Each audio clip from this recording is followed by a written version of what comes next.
Bonjour chers amis, je suis Brice Kamdem, votre coach en comptabilité et logiciel de gestion. Aujourd'hui, je vais vous parler de la recherche opérationnelle. Je vais vous parler d'un chapitre précis, à savoir la programmation linéaire. Je vais commencer par définir la notion de programmation linéaire.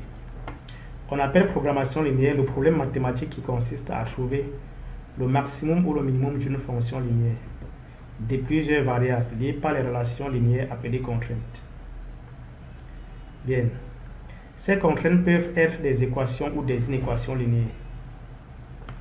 Comme vous constatez, chers amis, vous constatez ici que voilà des opérateurs, voilà les équations. On a dit inférieur ou égal, on a dit supérieur ou égal. Donc, ces contraintes peuvent être des équations ou des inéquations linéaires.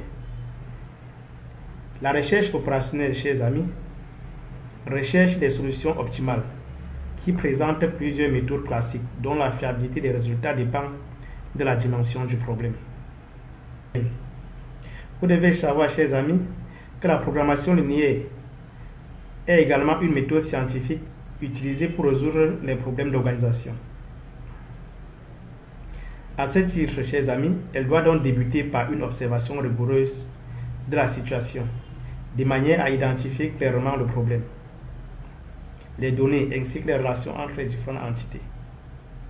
Et c'est une étape, chers amis, importante qui nécessite beaucoup de dialogue entre les différents experts de l'entreprise, puisqu'elle permettra également de fixer les objectifs et les limites de l'étude. Donc voilà un peu grosso modo, chers amis, la notion de la recherche opérationnelle. Donc, en d'autres termes, chers amis, la recherche opérationnelle est une technique, est un ensemble de techniques d'optimisation sous contrainte qui permet de déterminer dans quelles conditions on peut rendre le maximum ou minimum une fonction objective. Je vais tout à l'heure vous expliquer ce que c'est qu'une fonction objective. Bien. En fait, c'est une fonction, c'est vraiment une fonction de coût, hein, une fonction de coût, ou bien une fonction de recette ou de profit. Donc, quand c'est une fonction de coût, on parle de minimisation. On va chercher à minimiser. Et quand c'est une fonction de recette, on va chercher à maximiser. Je vais donc vous signifier tout à l'heure, vous montrer tout de suite, chers amis, le modèle linéaire. Voici comment ça s'écrit. On a soit max ou min de z égale à f de xi, sous la contrainte g de xi inférieur ou égal, supérieur ou égal à bi. Donc f ici est une fonction économique qui mesure le degré de satisfaction, qui peut être, comme j'ai dit tout à l'heure, une fonction de recette ou une fonction de coût. Les GI expriment la façon formelle des contraintes du problème. Voici également l'écriture générale d'un programme linéaire. Vous avez là la fonction objective f de x, max égale max ou min de z, z étant la fonction objective, qui est égale à la somme de cj, xj, j variant de 1 à n. Donc, qui est encore égal à c1, x1 plus c2, x2 plus cn, xn. Donc, voici les contraintes g de xi, qui sont en fait des inéquations ou équations linéaires. Vous voyez? Donc, chers amis, pour qu'on parle effectivement de programme linéaire, il faudrait que certaines conditions soient respectées. Il faudrait qu'il y ait l'existence d'une fonction objective. La fonction objective, c'est ça, max ou min de z. C'est l'une des conditions pour qu'on parle de programmation linéaire. Pour qu'on parle de programmation linéaire, il faudrait également que les contraintes que voici existent. Et il faudrait que chacune des équations ou inéquations soit écrite sous la forme il faudrait également que chacune des membres de la somme des termes d'une équation ou d'une inéquation soit le produit d'une constante et d'une variable. Vous savez ici, dans ce système, la variable c'est xj, j variant de 1 à n. C'est pour ça que vous voyez x1, x2, xn. Et a11, a12, a21, ici, ce sont des constantes. Je vais un peu venir ici pour mieux vous expliquer. Voici en fait, il faudrait que chaque variable... bon, pour qu'un modèle soit déclaré linéaire, chers amis, il faut que les conditions ci-dessous soient respectées. Il faut l'existence d'une fonction objective à maximiser ou à minimiser, pouvant être une fonction de recette ou une fonction de coût. Un peu comme vous constatez, donc, voilà une fonction objective. C'est une fonction qui peut être maximisée ou minimisée. Ça va dépendre de la situation. Il faudrait également, chers amis, que les membres gauche des contraintes s'écrivent comme des sommes dont chaque terme est un produit d'une constante et d'une variable. Vous voyez par exemple la première inéquation que voici A11xn, A12x2, ainsi de suite, A1nxn, inférieur, égal, supérieur, égal. Vous voyez que le produit de chaque terme, la somme de chaque terme est le produit d'une constante et d'une variable, plus que x1, x2 sont les variables. C'est pour ça qu'on dit xj. Pour qu'on parle également de programmation linéaire, ou bien pour qu'on parle de programmation linéaire, chers amis, il faudrait également que chaque variable soit soumise à une contrainte de non-négativité. Qu'est-ce que ça veut dire, chers amis? Ça voudrait dire qu'il faudrait que les variables xj que voici, à savoir xn, x2, ainsi de suite, xn, il faudrait qu'elles soient supérieures ou égales à 0. Pour qu'on parle de programmation linéaire, chers amis, il faudrait également que le modèle ne comporte pas des contraintes écrites sous la forme d'une équation stricte. Si vous regardez par exemple cette formule générale, il n'y a pas d'une équation stricte. Ça veut dire qu'il n'y a pas pour une équation l'opérateur strictement inférieur ou bien strictement supérieur. Donc voilà certaines conditions pour qu'on puisse parler de programmation linéaire. Il va immédiatement chuter, chers amis, avec un cas pratique. Vous devez également savoir que concernant vos exercices de recherche opérationnelle, l'étape la plus difficile sera sans doute l'interprétation des données et la mise sous forme des programmes et de concevoir le programme comme tel. Donc c'est la difficulté dont vous devez souvent rencontrer sera celle de lire l'exercice et de pouvoir interpréter sous forme mathématique. Vous voyez un peu. Bon, dans ce cas, nous devons ensemble lire cette application et interpréter sous forme mathématique. On dit, considérons une entreprise qui fabrique les écrous et qui passe par 3 opérations principales. Couper une barre hexagonale, percer un trou, réaliser le filetage des trous. L'entreprise fabrique 2 types d'écrous et dispose des équipements suivants: 2 machines à couper, 4 machines à percer et 17 machines à filer. La durée de travail est de 8 heures dans l'entreprise. Le temps en secondes de production et le profit unitaire de chaque écrou sont donnés dans le tableau suivant.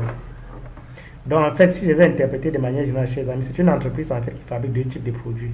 Le produit est 2 types d'écrous. Les écrous de type 1, comme vous constatez, et les écrous de type 2. Un écrou, pour atteindre sa production finale, doit passer par 3 étapes. La première étape, ça doit passer dans, je suppose que couper, percer, filer sont les machines. Je dis aussi n'importe quoi, sont les équipements. Donc je suppose que ce sont les machines. Donc pour qu'un produit de type 1 atteigne sa phase terminale, elle doit passer d'abord par la machine à couper et faire 2 secondes, passer par la machine à percer, faire 5 secondes, passer par la machine à filer et faire 10 secondes. Bon, voilà les mêmes données pour la machine de type 2. Voyez, voilà. Donc ici déjà vous devez savoir que la fonction objective, elle est facile à déterminer. Ça va être tout simplement égal à la fonction qui maximise, c'est une fonction de profit ou bien une fonction de recette. Donc si x par exemple est la quantité des produits de type 1 fabriqués et y la quantité des produits de type 2 fabriqués, pour avoir par exemple le profit total, ça va être 30x plus 40y, nous sommes tous d'accord. Donc en fait 30x plus 40y c'est la fonction objective. Maintenant il faudrait déterminer les contraintes. On dit qu'en une journée, la machine peut fonctionner 8 heures dans l'entreprise. 8 heures, donc une machine peut fonctionner 8 heures. Il y a la machine à couper qui peut fonctionner 8 heures de temps. Il y a la machine à percer qui peut fonctionner 8 heures de temps. Il y a la machine à filer qui doit en fait fonctionner également 8 heures de temps par jour. Il y a 2 machines à couper. 2 machines à couper, ça veut dire que la capacité en termes de temps pour toutes les machines à couper, c'est combien? Donc, puisqu'on a demandé, déjà, permettez-moi de revenir sur le travail. On dit travail à faire. Combien de coûts de chaque type d'entreprise devra-t-elle produire par jour pour maximiser son profit? Combien de coûts de chaque type d'entreprise devra-t-elle produire par jour pour maximiser son profit? Donc, il y a 2 machines à couper. Et une machine peut fonctionner 8 heures de temps par jour. Quelle est donc la capacité en termes de temps pour les machines à couper? Vous voyez un peu. Donc, au niveau de la solution, la capacité en termes de secondes de temps, c'est-à-dire secondes pour une machine à couper, c'est les 2 fois 8. Donc ça fait environ 32 heures. Et 32 heures correspond à 57 600 secondes. Donc voilà voici la capacité maximale pour les machines à couper. Pour les machines APC, il y a 4 machines APC. Comme vous l'avez constaté dans l'exercice, on a dit que 4 machines APC. Donc une machine pour fonctionner 8 heures, ça fait 16, 4 fois 8. Ça va 4 fois 8, je crois que c'est 32. Et 32 heures correspond bien évidemment à 115 200 secondes. Il y a 17 machines affilées. Fois 8, c'est bon, fois 60, ça donne 489 600 secondes. Voilà en fait les disponibilités en termes de secondes pour les équipements de l'entreprise. Vous voyez un peu, chers amis. Bon, maintenant, dans cet exercice, on va dire que X, on admet que X est la quantité d'écrous de type 1 fabriqué et Y la quantité d'écrous de type 2 fabriqué. Vous voyez un peu. Et on peut fabriquer un écrou de type 1 en 2 secondes et un écrou de type 2 en 2 secondes, bien évidemment. Ça veut dire qu'en une journée, on peut produire combien d'écrous s'il n'existe pas de perte de temps et autres. Ça va faire en fait 2x plus 2y. Il ne faudrait pas que ça dépasse la disponibilité totale. Vous voyez un peu. Donc c'est la première équation. Permettez-moi de revenir. Donc on a en fait 2x plus 2y qui est en fait puisque 57 600 secondes, c'est la capacité en termes de temps des machines à couper. On peut fabriquer un écrou de type 1 en 2 secondes et un écrou de type 2 en 2 secondes. Donc la capacité maximale en termes de temps c'est 2x plus 2y. Il faudrait que ce soit inférieur ou égal à 57 600. Vous voyez un peu. Bon, maintenant au niveau des machines APC que voici, on peut fabriquer un écrou de type 1 en 5 secondes et un écrou de type 2 en 3 secondes. La capacité maximale des équipements machines APC, c'est de, comme vous constatez, 115 200 secondes. Donc pour avoir dans la contrainte, c'est 5x plus 3y, soit inférieur à 115 200. Vous voyez. Là également, même raisonnement. On peut fabriquer un écrou de type 1 en 10 secondes et un écrou de type 2 en 20 secondes. Et on sait que le temps maximal en une journée, ou le temps d'utilisation maximal des machines affilées en une journée, c'est combien? C'est combien, comme j'ai dit? C'est 489 600 secondes. Donc on aura 10x plus 20y, il faudrait soit inférieur à 489 600. Donc voici en fait les contraintes. Vous voyez, chers amis. Donc là, nous sommes partis des données de l'entreprise, des données de production pour sortir un programme linéaire. Voilà le programme linéaire en fait. Vous voyez un peu, non, chers amis. Donc généralement, dans un exercice, c'est ça le plus difficile. Ressortir le programme linéaire. Ça, c'est en fait ce que moi je pense, hein, parce que résoudre en fait n'est pas aussi compliqué. C'est ce que moi je pense. Et un programme linéaire comme celui-ci, vous pouvez le résoudre par plusieurs méthodes. Donc dans le cas de cette vidéo, je vais vous montrer deux méthodes. Je vais vous montrer la méthode graphique et la méthode de simplex. La méthode graphique, déjà, elle n'est possible que lorsqu'il s'agit de deux variables. Vous voyez, x, y. Lorsque c'est déjà 3 variables, x, y, z, vous êtes obligé de passer par la méthode de simplex ou bien une autre méthode. Donc, on demande donc, on a dit dans l'exercice, combien d'écrous de chaque type l'entreprise va être produit par jour pour maximiser son profit. Donc, à ce niveau, vous avez déjà déterminé le programme linéaire. Il ne reste plus que résoudre. Et pour résoudre, la première des choses que vous devez faire, c'est de transformer déjà les inéquations que voici en équations afin de tracer les droites. Nous devons faire résoudre ce programme par la méthode graphique. Vous voyez un peu. Donc en fait, voilà un peu les étapes, la procédure pour résoudre un problème, pour résoudre un programme linéaire par la méthode graphique. Donc vous devez transformer les équations vous devez transformer les inéquations en équations et tracer les droites d'équation pour chacune. La deuxième chose que vous devez faire, vous devez assurer les parties non solutions pour chacune des droites. La troisième chose, vous devez savoir que les parties non assurées forment un polyèdre et constituent la zone d'admissibilité. Et chaque point du polyèdre constitue une solution. Et la solution à retenir est le point du polyèdre qui maximise ou minimise la fonction objective. Vous voyez? Donc nous devons également procéder comme suit. Bien, je vais directement chuter. Donc, on va transformer donc les inéquations en équations. Pour la première inéquation, en transformant en équation, on a ceci.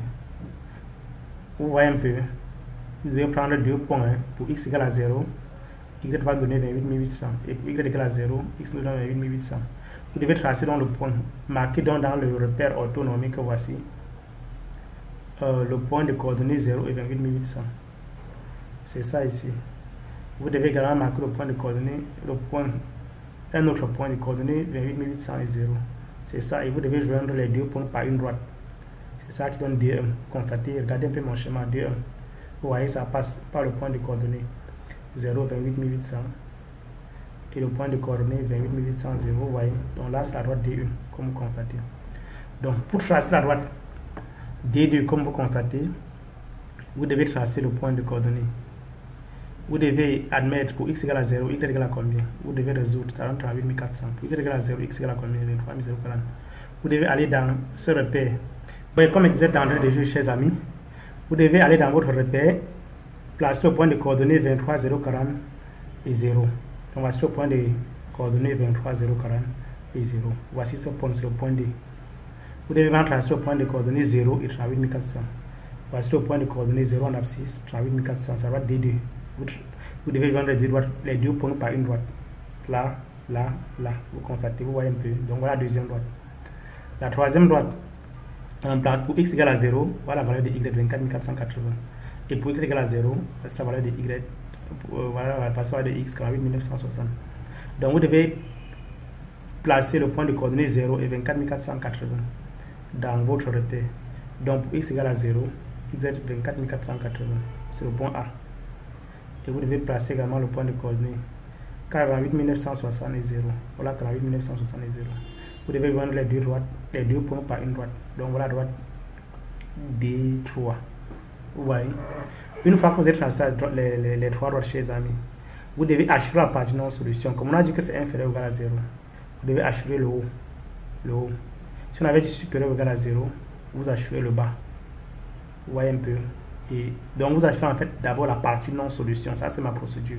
Vous assurez la partie non solution.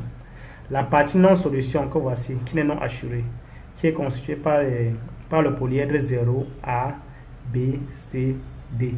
C'est ça qui compte tous les points qui sont à l'intérieur, y compris les extrémités A, B, C, D, constituent la zone d'admissibilité. Vous voyez un peu, toute cette zone-ci constitue la zone d'admissibilité. Vous voyez un peu, non? Et le point de la zone d'admissibilité qui maximise la fonction objective, c'est le point qui rend la fonction objective plus élevée. Vous voyez un peu. Donc la première des choses que vous devez chercher à déterminer maintenant, une fois que vous avez tracé les droites, vous avez assuré les parties non solution, il faudrait déterminer les coordonnées des points B ici. Vous constatez que B ici, là, le point B que voici, c'est l'intersection de la droite D1 et D3. Donc vous devez résoudre le système d'équation D1, D3. Lorsque vous résoudre le système d'équation D1, D3, vous devez obtenir B pour coordonner 8640 et 20120. Donc B ici a pour coordonner 8640 et 20120. Vous pouvez résoudre ça, vous devez constater. Et C, si vous constatez que c'est l'intersection de la droite D1 et D2. D1 et D2. Donc il suffit de résoudre le système d'équation qui est constitué par la droite, par les équations D1 et D2. Vous devez également obtenir C égale à 14 400 et en abscisse, on a donné 14 400, c'est ça. Maintenant, pour obtenir le point qui maximise la fonction objective, vous devez remplacer chaque point dans la fonction objective. Par exemple, A de coordonnées 0, 24 480. Vous devez venir à la fonction objective qui est voici, max de Z égale à 30x plus 40y. Vous remplacez x et y par sa valeur. Vous devez obtenir une certaine valeur. Vous prenez B, vous remplacez x et y. Par exemple, avec B, on aura 30 fois 8400 fois 8640 plus 40 000 fois 20 160. Ça va en principe vous donner 1 65 600. Vous devez également prendre C, fait 30x plus 40y, x étant de 14 400, y de 14 400, donc 30 fois 14 400 plus 40 fois 14 400, ça va donner une certaine valeur. Donc j'ai déjà fait tout ça. Mais une fois que j'ai fait tout ça, j'ai constaté que la valeur la plus élevée, c'est avec le point Mars, Mars qui est plus élevé. C'est avec le point B. Donc avec le point B, j'ai obtenu 1 65 600. Donc c'est ça qui constitue la solution optimale. Ouais, un peu, c'est ça qui est la solution optimale. Ça veut dire quoi, chers amis? Ça veut dire que l'entreprise, pour atteindre ses objectifs, doit fabriquer en fait journalièrement 8640